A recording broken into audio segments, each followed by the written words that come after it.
mention in this piece, which was fascinating, by the way, you mentioned 120 women. 120. Did you know that? No, and that's quite a lot. That's a very large number, and I'm wondering why you think we haven't learned more about these biblical female characters. You know, it's interesting. I don't want to get into a gender battle, but we know a lot of the sources were written by men, and these women really kind of got footnotes in history. But if you also think about it as characters, if we could relate being women now, I think, you know, part of the nature of women is maybe to be strong, not to broadcast everything that they're doing, and to necessarily, you know, have to have ego involved. There's a much more nurturing kind of energy. So maybe part of it is related to that women just they held it together and didn't whine. You know, we know the popular ones, the ones that we speak about on Shavuot. We speak about Ruth, and there's many others, but there are so many that the general public, the Jewish public, doesn't know about. Even people who have names, like Noah. Yes. One of the models was Noah, and that is one of the daughters in the piece that we just saw. And there were also 7 female prophetesses. A lot of them, you know, the figures we do know: Miriam,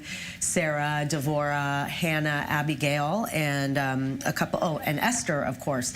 And if you think about it, even from the standpoint of, you hear about Elijah the prophet, Ezekiel the prophet, all of these prophets, but the definition of a prophet is someone who is said to really be able to kind of connect in a divine way. If you think about today, so many people are meditating and getting onto spiritual paths, that is also part of what this ancient prophetic abilities were referring to. But part of it is just listening to your intuition and being connected to a higher source, whatever you call that. So there were Jewish female prophets.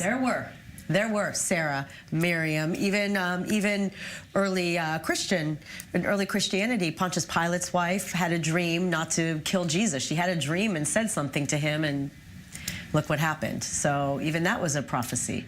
And your piece also talks about Tamar, who is a figure that's associated with the holiday of Shavuot. That's right.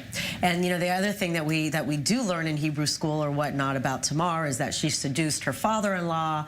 And you don't really, again, hear the whole big picture, but the big picture is because they were Levites, she was married to the first son who died for being wicked. Then the subsequent son died, and she knew it was important to continue the family line. So had she not seduced Judah, she would not have had twins, one of them being Perez, who is said to be literally the ancestor of King David. So if it weren't for that one act, we wouldn't have King David and everything that comes with it. So it is good giving some props to some of our foremothers. Fascinating. That's great artistic work. Thank you for bringing us that. We're going